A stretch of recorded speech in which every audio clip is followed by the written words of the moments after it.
say we're popular. Please, it's all about popular. It's not about aptitude, it's the way you're viewed. So it's very sure to be very, very popular, like me. Why, Miss Elphaba, look at yourself. You're beautiful. I have to go. You're welcome.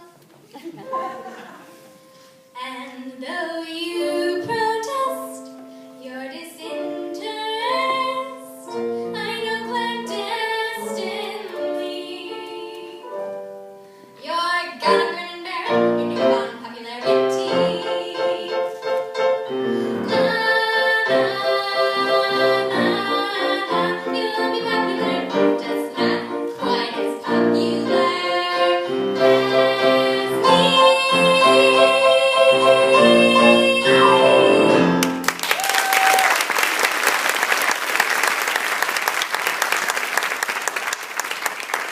Now in the lecture hall, Dillman is getting students to take their seats. What? Nothing, it's just... You've been Glindified. You don't need to do that, you know. Take your seats. I have something to say in very little time. My dear students, this is my last day here at Shiz. Animals are no longer permitted to teach. What? Please, Miss Elphaba, I want to thank you all for sharing with me your enthusiasm, your essays, however feebly structured, and even on occasion, your lunch.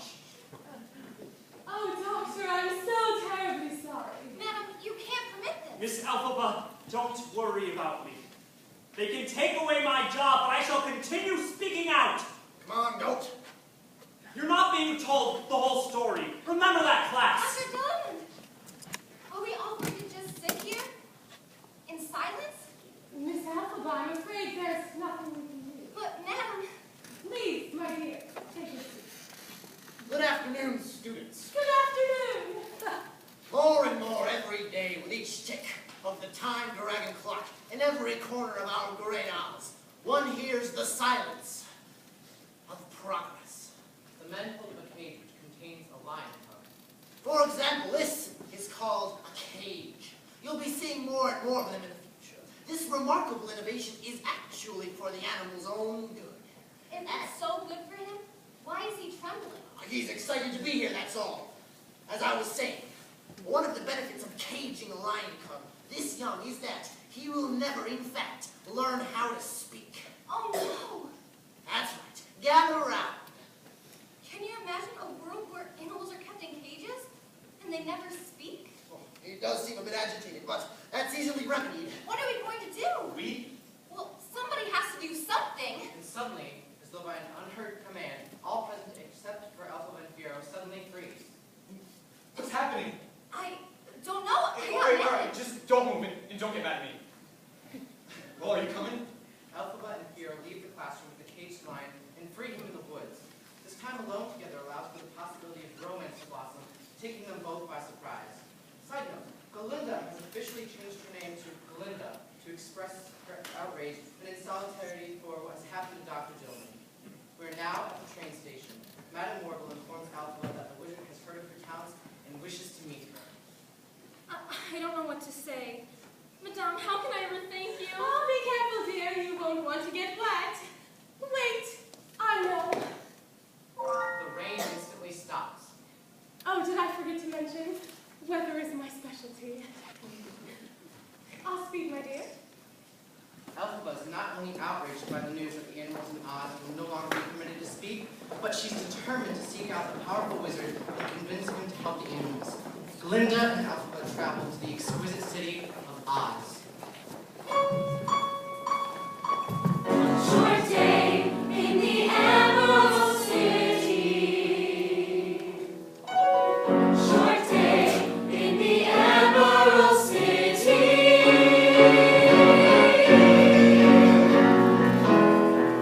One short day in the Emerald City.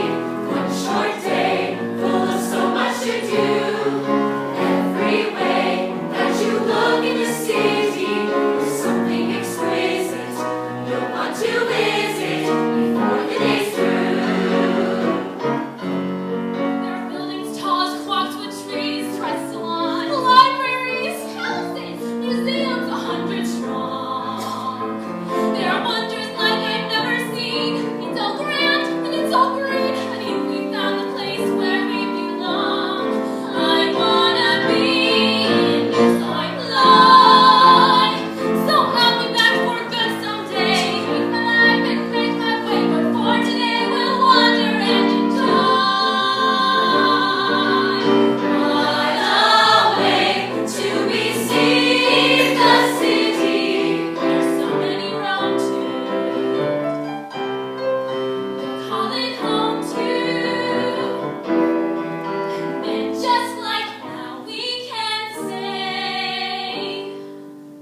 she's speaking loudly and authoritatively to them.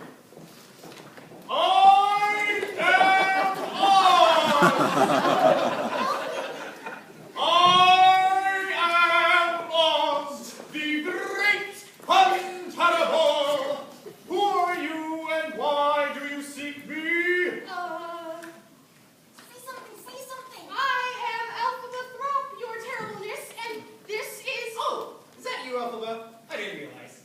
The head dissolves, and out from behind steps the wizard. I hope I didn't startle you. It's so hard to make out faces when you're back there. So let's see, which is which? Elphaba? A pleasure, Elphaba. And you must be... Glinda, the god is silent. I know it's a bit much, isn't it? But people expect this sort of thing, and you have to give the people what they want. I'm so happy to meet you. Well, that's good, because that's what I love best, making people happy. Oh, your Ozness, I knew you'd help. You see, we're not just here for ourselves. We're not? No. We're here because something bad is happening to the animals of... Please, I'm the Wizard of Oz. I already know why you've come. And I fully intend to grant your request. Of course, you must prove yourself first. Of course. Prove yourself. But how? Madame, the book. Right away, your Ozness. Madam Warble? I believe you're well acquainted with my new press secretary. Press secretary. Yes, dearies. I've risen up in the world. You'll find that the wizard is a very generous man. If you do something for him, he'll do much for you. But what would you like me to do? Well, this is my monkey servant, History. He watches the birds so longingly every morning. So, his Ozness was thinking, perhaps a levitation spell. I don't believe it. Is that the Grimmery? Yes, the ancient book of thaumaturgy and enchantments. Can I touch it? No, What funny writing. it's a lost language. The lost language of spells. A kind of recipe book for change. Now, don't be discouraged if you can't decipher it, dearie. I myself can only read a spell or two, and that took years and years of... Okay?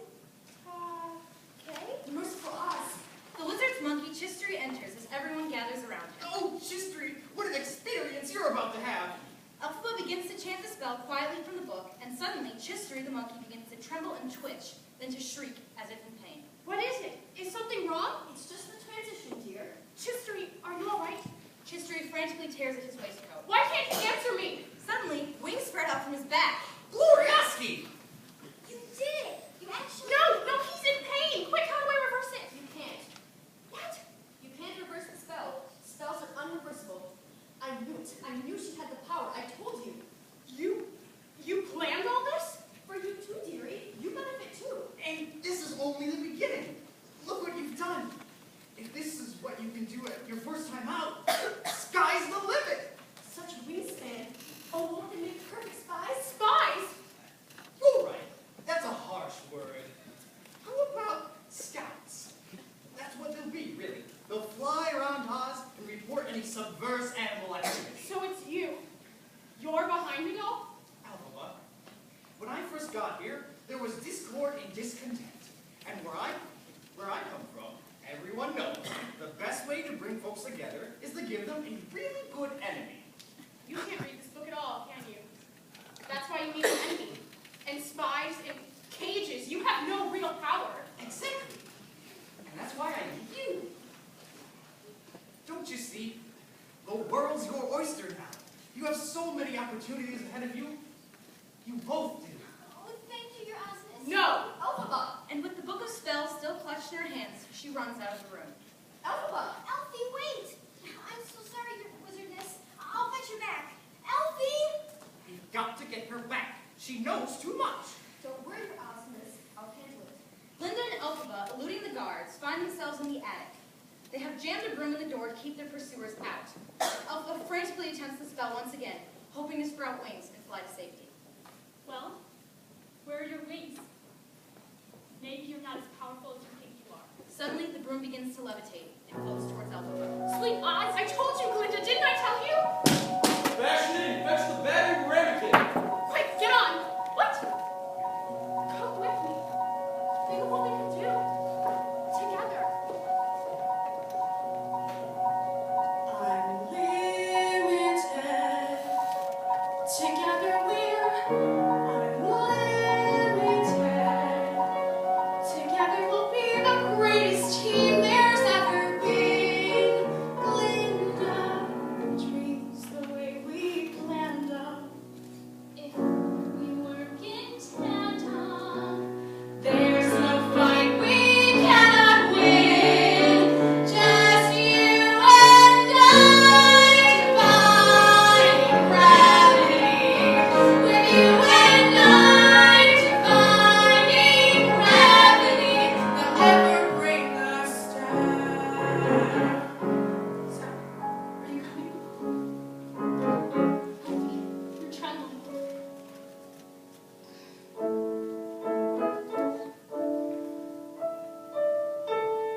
Leave me alone! Don't you hear? Let go of me! It's not her! Leave her alone! It's me! What?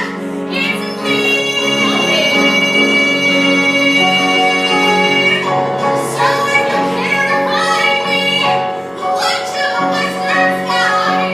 As someone told me lately, everyone deserves a chance to fly.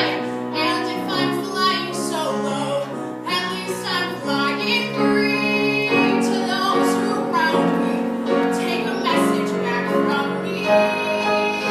Tell them how I am defying gravity. I'm flying high, defying gravity. And soon I'll match them in renown. And nobody in all of Oz, no wizard that there is or was, is ever gonna bring me down. I hope you're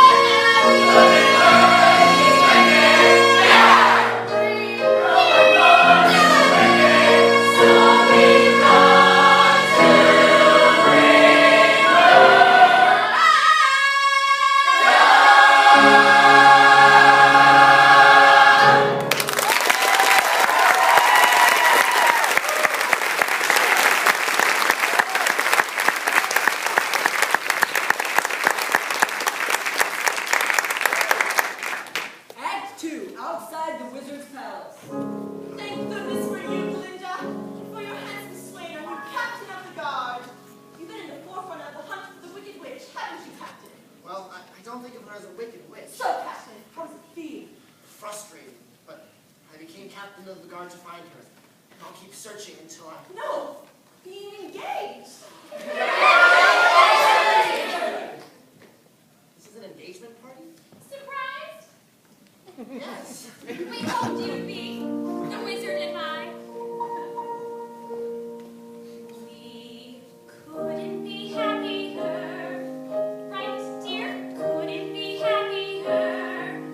Right here, look what we got, a fairy tale plot, our very own happy ending. Where we couldn't be happier. True, dear, couldn't be happier. And we're happy to share our ending vicariously with all of you. He couldn't look handsomer. I couldn't feel humbler. We couldn't be happier. Because happy is what happens when all your dreams come Glinda, dear, we are happy for you. As press secretary, I have striven to ensure that all of Oz knows the story of your barbarism. How vividly I remember. Glinda, Fiyero, and Lorable spin a fabricated story about how dangerous and horrible Elphaba is, and how she must be found. Do you hear that? Your water will melt her? Dearest, People are so empty-headed, they'll believe anything. excuse us, just a tick-tock. I can't just stand here grinning, pretending to go along with all of this. Fear, do you think I like hearing them say